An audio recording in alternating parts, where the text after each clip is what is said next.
So Denims has officially won her lawsuit against Ethan Klein. This comes to, well, I should say, this should not come to anybody's like surprise. Like nobody should be surprised in this ruling. And this is what I'm saying, man. Like, Nicholas for the past year has been going on and on and on about how Denims is gonna lose this lawsuit, how Ethan is so justified for going after all of these people, and then all of a sudden he hits us with that. Nobody should be surprised that Ethan actually lost. This is the outcome I expected the whole time. It's like, no, you were pushing this agenda for a year, and you kind of have to address like, oh, maybe I was wrong, maybe I was blah blah blah. But all he does is say, well, guys, we saw this coming. Who is we, bro? You didn't see this coming like a year ago.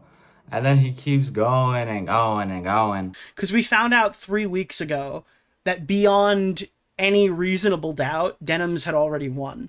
When the tentative ruling dropped, everyone kind of said, look, these things don't get overturned. Like, it could happen, theoretically. They have to hear from Ethan's lawyer. But that judge, like, I'm telling you, like, that was going to go that way. I was not surprised today when it popped up that the lawsuit was officially over.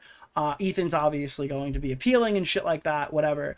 And yes, he absolutely is right. Once the tentative ruling came out, it was pretty obvious that Ethan Klein was going to lose.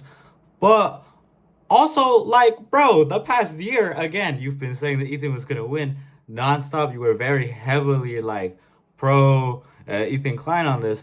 So it's like, maybe address why you were feeding into that narrative and why like you think that it was either wrong, why you think it's still right. Nothing, bro. He just doesn't touch the subject matter. He's just like, okay, this is what happened, blah blah blah. His main content for the past year has been centered around all of these lawsuits. So I don't know what he's doing or what he's talking about, not like fully engaging with the topic, just going over like the bare brief minimum stuff that doesn't really like pertain to him and his content. He's trying to like distance himself from everything. Like, nah, he's not gonna bring up that he was hard carrying for Ethan the past year. He's not gonna bring up how he was wrong for the past year.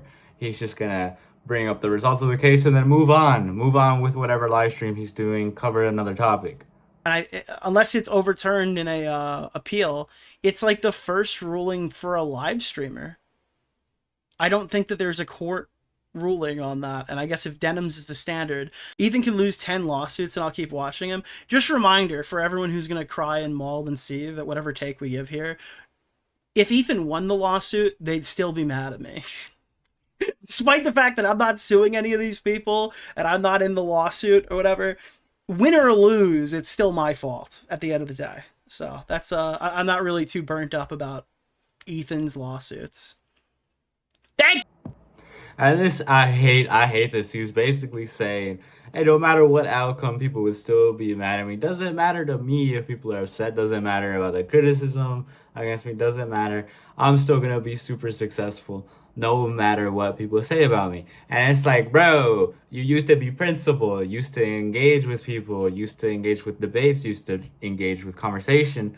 But it's like, why are we actively just running for things? You're just like, well, I'm not going to pay attention to what they're going to say because they're going to say this about me regardless, blah, blah, blah. It's like, this guy was the definition of being the principled commentary guy on the internet. But now all of a sudden, he doesn't engage with topics fully. Like, this dude killed Bo Blacks. He killed Flamenco. Like, what happened? What happened?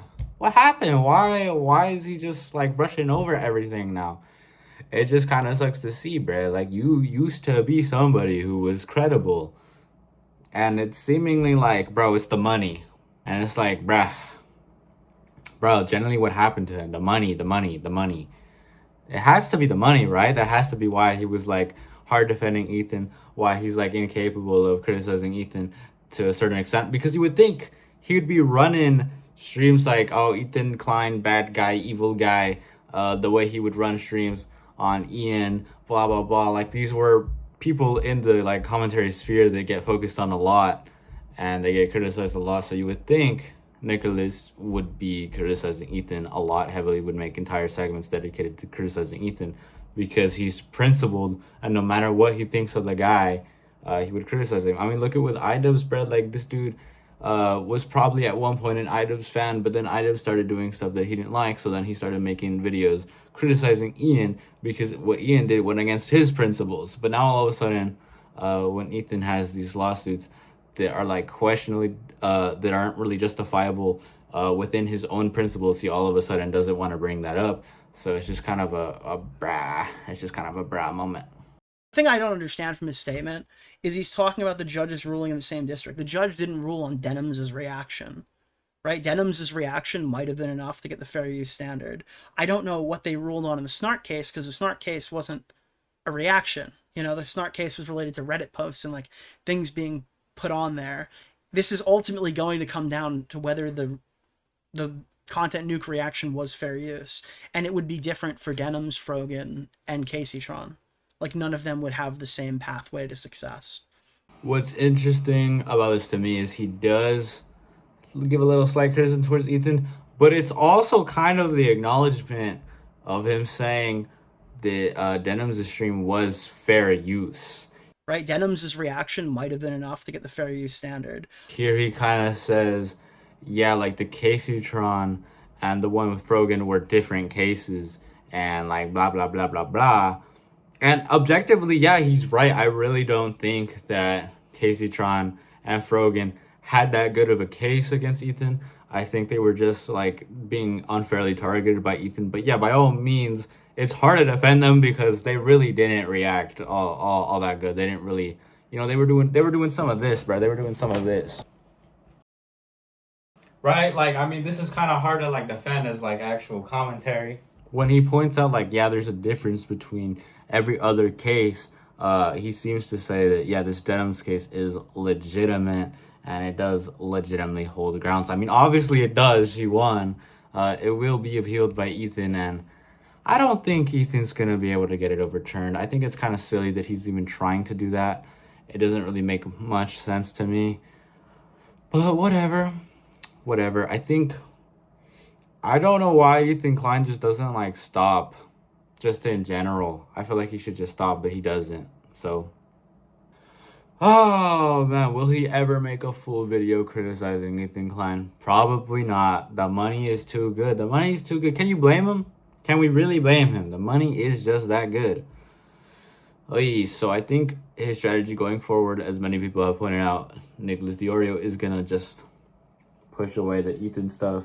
He's gonna go into covering a lot of other stuff, which he's already been doing. He can't really run from the results of these lawsuits though, because they're like so major to the content he was making for the past year. But now I think Ethan Klein's gonna get pushed away out of his like sphere of stuff that he covers slowly over time.